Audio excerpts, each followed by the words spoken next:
is everywhere. No, I think that's And we would love you to read along with us.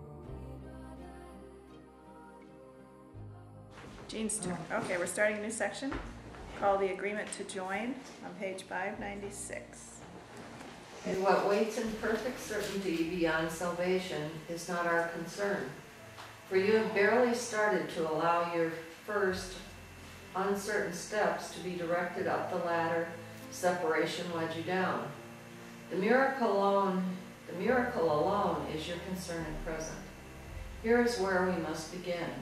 And having started, will a way be made serene and simple in the rising up to waking and the ending of the dream.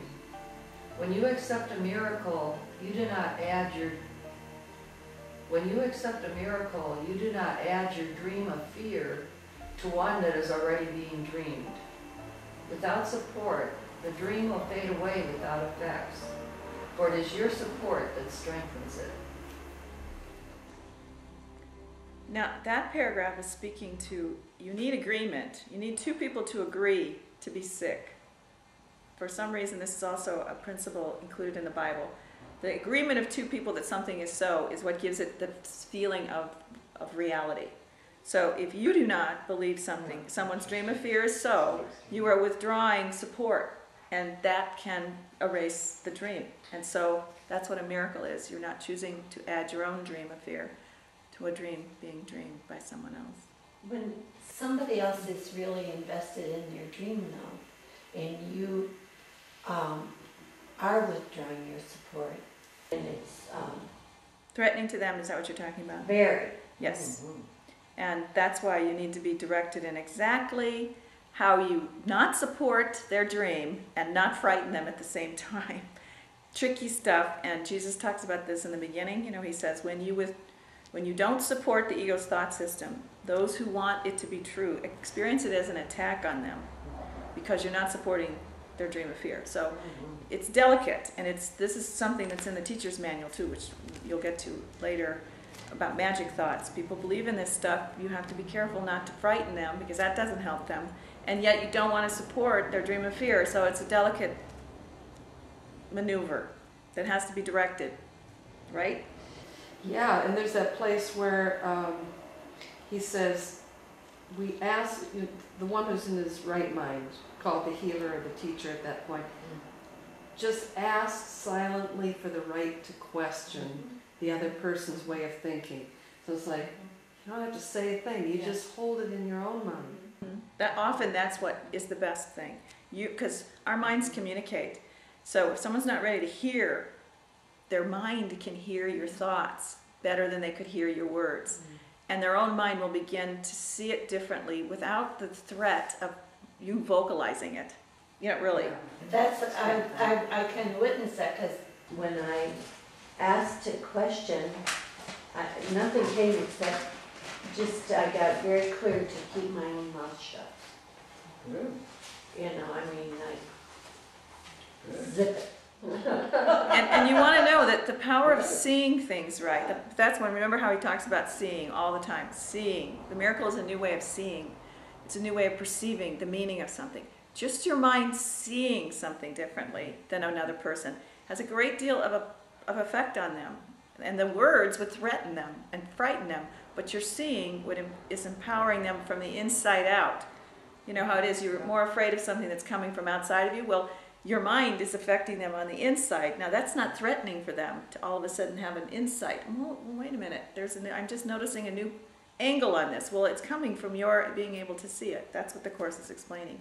Miracle is a new way of seeing. And it sometimes is vocalized and sometimes it's not, depending on the circumstance. But your ability to see has a healing effect. That's what he's assuring us. And it makes sense, doesn't it? That someone telling you directly can be very frightening.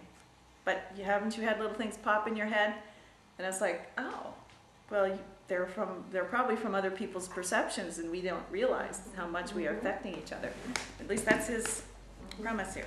We see it in ordinary kinds of conversations where we could say something in a panic, and the other person isn't panicked. Yeah. And it's like, oh, well, maybe I don't need to be so panicked. scary. Yeah, right.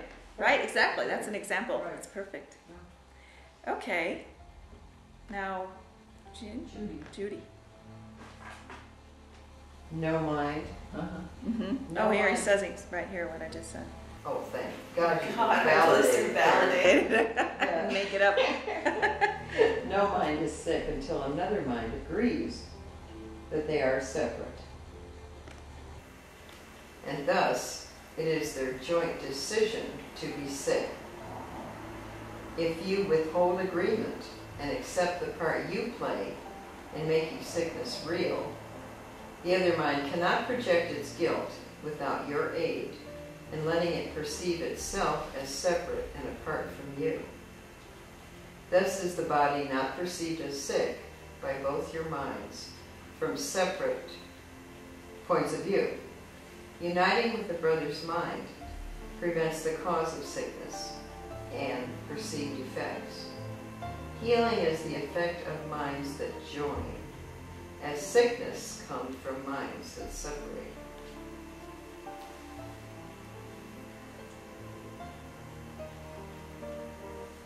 Great lines. I see this, this has been kind of challenging because it sounds like on the surface of it, if my brother's sick, it's my fault. And how I have worked with this kind of thing over time is this line, for example, that says, "Do not allow your brother to be sick.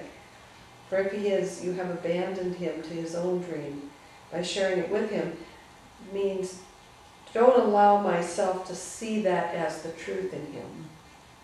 I'll get my own mind straight and recognize my brother is whole and perfect and choosing to dream a bad dream, but that dream isn't real. Does that make Yes, sense because to we you? each are responsible for our state. And we, Yeah. as helpers, are saying, I'm not agreeing with your attack on yourself. Right. That's all. And knowing that we're all in a state of attack on ourselves, you understand why this is what you need to do to help them. If you agree that their attack is justified, then you're just helping reinforce Right. their dream. But you didn't cause it. Right. We each cause Right. our own. We deprive ourselves. That's the whole thing. We're doing this unto ourselves.